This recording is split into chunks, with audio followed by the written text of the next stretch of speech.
Hey Loki, this video is for you. Based off the photo and what you described, you have a tine where your right side is actually longer. You have an off-center slit causing the tine to be slightly longer, specifically the tipping. You can imagine, pretend like this is a ball, not a cylinder.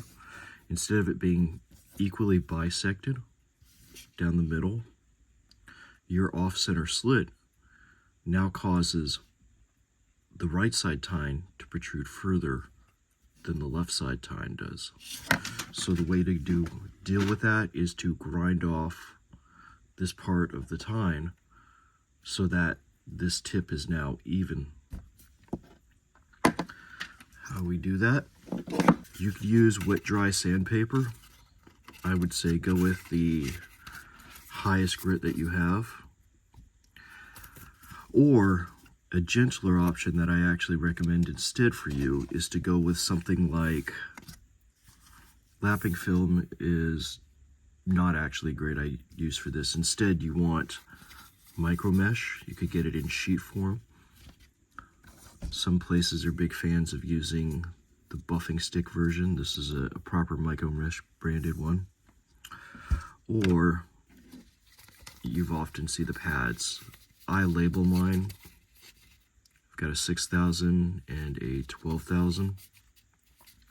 In this case, I would go for a 6,000 if I were you and I didn't have a bunch of specialized equipment. Because it's the right side tine that is longer, you want to sculpt it, only taking material from the right. If you press too hard, you could wear away on the inside edge of the left tine on the bottom, and that'll behave like baby's bottom. So you don't want to press too hard when you do this. You want to take it, and as you go, start from low and rotate up. You want to change your angles as you do it.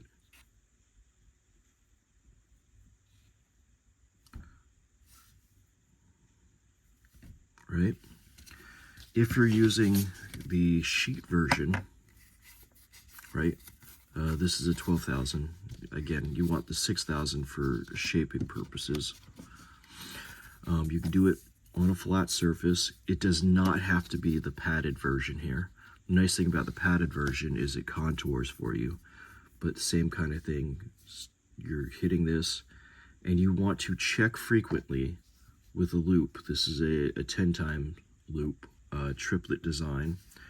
Different brands out there, but I would recommend, since you're, I don't know what degree, but it sounds like you don't have a lot of experience with this, I would recommend frequently stopping to check. It's better to check too often and waste time checking than it is to ruin the nib and remove too much material. This is totally something that you can do, but the possibility of you ruining it is also just as equally there. So again, coming from it, and you'll be coming down. I'm not actually hitting this on here, I'm just merely doing it for demonstration purposes. But the thing you definitely don't want to do is you don't want to press so hard that the tines splay.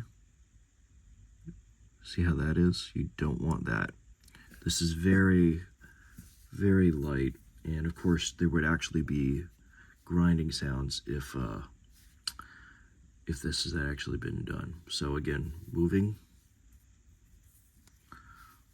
always moving. All right, and that would get you all set. That would fix the problem. Best luck. Have a great day.